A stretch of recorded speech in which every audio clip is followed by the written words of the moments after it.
sac ple de paraules, d'aquelles que no t'he dit, i de gestos i carícies que em guardo, ben prestos a treure el nas, formant disperses baules.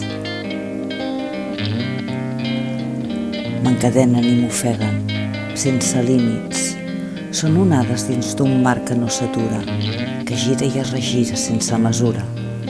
Dins meu ballen la dansa dels oprimits. Em trobo perduda en el no-res que m'entura. Tot això pateix i plora i s'estremeix, maldant recuperar de nou l'aventura de gaudir del vas horitzó que ens uneix, de viure dia a dia una aventura. Vine, deslliga aquest sac que em consumeix.